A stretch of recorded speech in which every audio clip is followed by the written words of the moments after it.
सुप्रभात बच्चों, मैं विपुल कुमार सिंह आपका हिंदी शिक्षक। इस वीडियो के माध्यम से मैं आपका पूरक पाठ्य पुस्तक भारत की खोज का शेष बिंदु जो है वो लेकर उपस्थित हुआ हूँ। इसके पहले मैं 4 वीडियो भेज चुका हूँ पाठ 3 का, है ना। तो चलिए बच्चों, आज प्रारंभ करते हैं जो शेष बचा हुआ है। तो आज हम लोगों को जो पढ़ना है वह है चंद्रगुप्त और चाणक्य। क्या पढ़ना है? चंद्रगुप्त और चाणक्य। मौर्य साम्राज्य की स्थापना। चलिए, तो चंद्रगुप्त और चाणक्य का दूसरा नाम कौटिल्य भी है बच्चों। और चंद्रगुप्त मौर्य वंश के शासक थे। चलिए, तो इनके संबंध में प्रारंभ करते हैं कि मौर्य साम्राज्य की स्थापना कैसे हुई। सबसे पहले भारत में बौद्ध धर्म का प्रचार धीरे धीरे हुआ। उसका कारण था कि यह एक प्रकार से शासक और वर्ग और पुरोहितों के बीच संघर्ष का प्रतीक था। पुरोहित उसको कहते हैं जो धर्म कर्म करते हैं, धर्म कर्मकांड करवाते हैं, से शादी विवाह या और अन्य कुछ चीज़ भी, इन तमाम चीज़ों को। तो उस समय के जो शासक थे, यानी शासन करने वाले और पुरोहित के बीच में काफ़ी संघर्ष होता था, है ना। तो बौद्ध धर्म का धीरे धीरे प्रचार होने का कारण मुख्य होता। पश्चिम उत्तर प्रदेश पर सिकंदर के आक्रमण से चंद्रगुप्त और चाणक्य के विलक्षण व्यक्तित्व सामने आए थे। विलक्षण मतलब अद्भुत, सब कहना ही नहीं, अद्भुत, अनुपम। कहता है पश्चिम और उत्तर प्रदेश पर सिकंदर के आक्रमण से, सिकंदर यूनान का था और वो भारत पर आकर आक्रमण किया था। आक्रमण से चंद्रगुप्त और चाणक्य के विलक्षण व्यक्तित्व सामने आए। क्या विलक्षण, अद्भुत, क्या उनका जो है व्यक्तित्व सामने आया भाई। ये दोनों जो थे मगध के शक्तिशाली नंद साम्राज्य से निकाल दिए गए थे। जो उस समय का मगध का जो शासक था वो नंद वंश का चल रहा था, नंद साम्राज्य था। और उस साम्राज्य से चाणक्य को और किसको, चंद्रगुप्त को, मौर्य को निकाल दिया गया था, जिसकी राजधानी पाटलिपुत्र थी। और उस समय नंद वंश का जो है पाटलिपुत्र कहाँ थे? राजधानी पाटलिपुत्र। चंद्रगुप्त और चाणक्य ने राष्ट्रीयता के चिर नवीन नारे के द्वारा लोगों को विदेशी आक्रमण के विरुद्ध उकसाया और यूनानी सेना को हराकर तक्षशिला पर अधिकार कर लिया। कहने का बच्चों अर्थ ये हुआ कि चंद्रगुप्त और चाणक्य दोनों, चाणक्य बहुत ही कर्मठ व्यक्ति थे और ज्ञानवान भी थे, है ना। और वे अपने लक्ष्य के प्रति हमेशा सजग रहते थे और उसको पाने के लिए हर संभव प्रयास करते थे, है ना। तो इसलिए वे जो है एक लोगों को, अर्थात भारत के लोगों को यूनान के खिलाफ जो सिकंदर आया था उसके खिलाफ जो है नए नारे दिए, अर्थात जोश भरे अपने देश के लोगों में, अपने देशवासियों में। और फिर उसके बाद क्या किया, आक्रमण करने के लिए उकसाया और फिर इस तरह से आक्रमण करके यूनानी को, अर्थात सिकंदर को क्या किए, हरा दिए और तक्षशिला पर अधिकार कर लिए। तक्षशिला विश्वविद्यालय उस समय थे बच्चों, अभी भी है, लेकिन तक्षशिला जो है उस समय का बहुत ही विश्व प्रसिद्ध जो है ये था विश्वविद्यालय। तो इस तरह से जब अधिकार कर लिए तो फिर भारत के लोग जो थे चंद्रगुप्त के साथ हो गए और पाटलिपुत्र तक पहुंच गए, यानी पाटलिपुत्र तक भी पहुंच गए। कहने का मतलब हुआ कि वहाँ पर भी उन्होंने अधिकार कर लिया। सिकंदर की मृत्यु के 2 ही वर्ष में उन्होंने पाटलिपुत्र पर भी अधिकार कर लिया था, ये बताए। और कौटिल्य का दूसरा नाम चाणक्य या चाणक्य का दूसरा नाम कौटिल्य भी था। वह बुद्धिमान और अति कर्मठ था। वह अपने लक्ष्य को पाने के लिए, है ना, क्षमा करेंगे, इस राज्य का पूरा वर्णन सेल्यूकस का जो है मेगास्थनीज और कौटिल्य के अर्थशास्त्र में मिल जाता है। कौटिल्य का दूसरा नाम ये चाणक्य भी है। वे बुद्धिमान और कर्मठ तो थे ही, कौन, चाणक्य, है ना। वह अपने लक्ष्य को पाने के लिए हर तरह के तरीके का इस्तेमाल करते थे, यानी किसी प्रकार से उनकी लक्ष्य की प्राप्ति हो जाए, वही उनकी हार्दिक इच्छा, मैंने हृदय से इच्छा रहती थी। और वे जो है किसी प्रकार के शान शौकत में नहीं रहते थे, किसी प्रकार के पद या किसी प्रकार का जो है और भी कोई जो ऊंचे स्थान का लालसा उन्हें नहीं थी, इच्छा नहीं रहती थी कि यदि हम हो जाए, ये कर लें तो ये हमको जो राजा बना दे, या हम ये बन जाए, मंत्री बन जाए, वो ऐसा कुछ नहीं। ऐसा एकदम बिल्कुल स्वार्थहीन थे, स्वार्थी नहीं थे।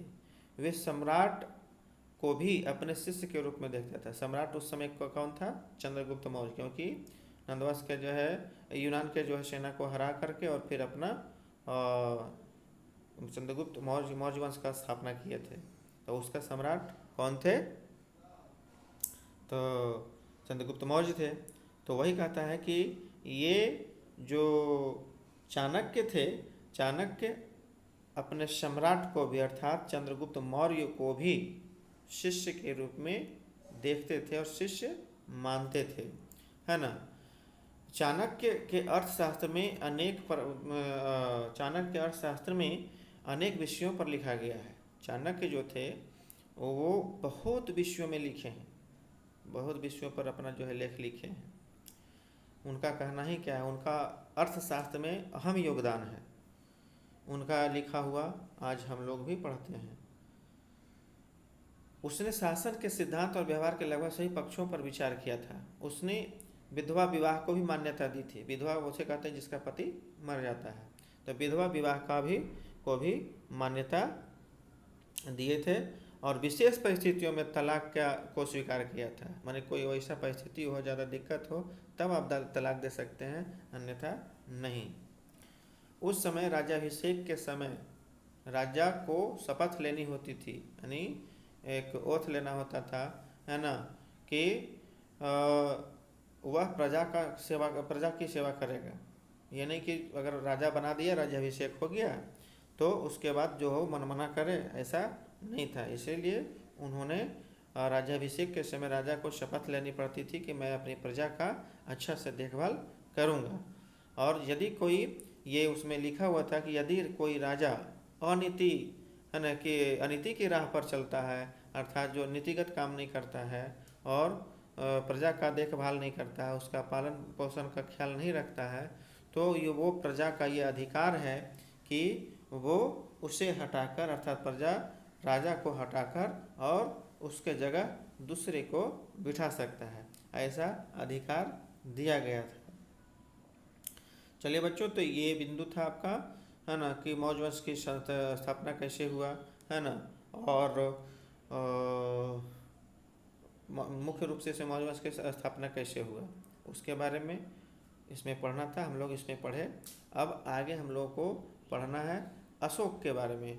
अशोक भी आपका चंद्रगुप्त का पौत्र ही थे, अर्थात बिंदुसार के पोते थे। कौन थे? पोता। चलिए, तो आते हैं इसमें कि अशोक, जिसे कभी शोक न हो, अशोक। चलिए इनके संबंध में पढ़ते हैं। अशोक 273 ईस्वी पूर्व में इस महान साम्राज्य का उत्तराधिकारी हुआ, अर्थात किसका? मौर्य वंश का। कब? 273 ईस्वी पूर्व। इससे पहले वे पश्चिम उत्तर प्रदेश के शासक रह चुके थे। अर्थात कौन रह चुका था? तो अशोक क्या रह चुका था? पश्चिम उत्तर प्रदेश का शासक। और उस समय उसके साम्राज्य में भारत का बहुत बड़ा भाग आ गया था। अर्थात जिस राज्य में या जिस क्षेत्र में वे राज्य कर रहे थे, कौन? अशोक, तो भारत के बहुत बड़ा इलाका या राज्य जो है उनके साम्राज्य में ही आ गया था। उसका विस्तार मध्य एशिया तक हो चुका था। यानी काफ़ी वो भी, है ना, वीर थे और समझदार थे, और वो भी जो है विस्तारवादी थे। तो वो अपने राज्य को मध्य एशिया तक विस्तार कर चुके थे और पूर्वी तट के कलिंग को जीतने का प्रयास किया था। उसके बाद पूर्वी तट की ओर जो कलिंग था प्रदेश, उसको जीतने का मन बनाया। किसने? अशोक ने। और कलिंग वासियों के साथ भयंकर युद्ध भी हुआ, काफ़ी कत्लेआम हुआ। मैंने कत्लेआम का मतलब काफ़ी लोग मारे गए, है ना। उसमें कलिंग के प्रदेश के ही ज़्यादा लोग जो है मारे गए थे, ज़्यादा जो है कत्ल किए गए थे। और उस कत्लेआम को, रक्तपात को देख करके अशोक से रहा नहीं गया। हालांकि उस युद्ध में अशोक की जीत हुई थी, लेकिन उस कत्लेआम और रक्तपात को देख करके, वहाँ के नरसंहार को देख करके अशोक के हृदय में युद्ध से, अर्थात है ना, कभी लड़ाई से जो है यानी विरक्ति हो गई थी। यानी उन्हें ये अब लग रहा था कि अब जो है युद्ध करना नहीं है, और युद्ध वास्तव में वो करना छोड़ दिए थे। और उसके बाद में बुद्ध की शिक्षा को मानने लगे थे। भगवान जो बुद्ध थे उनकी शिक्षा को मानना प्रारंभ कर दिए थे, शुरू कर दिए थे। इसकी जानकारी हमें कैसे मिलती है भाई? तो उस समय की जो है ना जानकारी पत्थर और धातु पर खोदे गए फरमानों से प्राप्त होती है। अर्थात जो वहाँ फरमान दिया जाता था, आदेश दिया जाता था उनके द्वारा, तो उस समय शिलालेख यानी कि पत्थरों पर खुदाई करके और धातुओं पर खोद करके लिखा जाता था, है ना। तो इन चीज़ों से पता चलता है। और उसने माना था कि सच्ची विजय जो है, जो होता है वो कर्तव्य और धर्म पालन करके लोगों को हृदय जीतने में थी। अर्थात उनका ये मानना था, क्योंकि वो बुद्ध का शिष्य हो गए थे, बुद्ध की शिक्षाओं पर चलते थे, इसलिए उनका मानना था कि किसी को अगर जीतना है, किसी के हृदय को जीतना है, तो उसके लिए कर्तव्य और धर्म का पालन करें, तब किसी के भी हृदय को हम जीत सकते हैं। वह जीव मात्र की रक्षा करना चाहता था, ताकि मन की शांति और आनंद प्राप्त हो सके। यानी जीवन किसी का भी जीव, कोई भी जीव का रक्षा करना वो अपना धर्म समझते थे, और जीव मात्र को रक्षा करना ही चाहते थे। उसी और जीव मात्र को जो, या जीवों की रक्षा करने से ही मन की शांति और आनंद की अनुभूति होती है ना। अशोक बिल्कुल अद्भुत यानी विलक्षण स्वभाव का शासक था, जिसे आज भी भारत और एशिया के अनेक देशों में प्यार से याद किया जाता है। वे प्रजा के लोगों के प्रति, है ना, अपने जो वहाँ काम कर रहे थे उनके प्रति, यानी उनके साम्राज्य में जो भी रहता था उनके प्रति उनके जो है अति सहिष्णु का भावना था, है ना। उनके प्रति जो है काफ़ी उनका ख्याल रखते थे, कैसे क्या मेरा प्रजा है उसको किसी प्रकार का दिक्कत नहीं हो।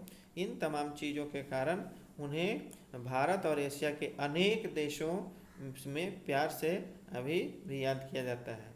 वे जनता की सेवा के लिए सदा तैयार रहते थे। कौन? अशोक। स्वयं बौद्ध धर्म को स्वीकार करने और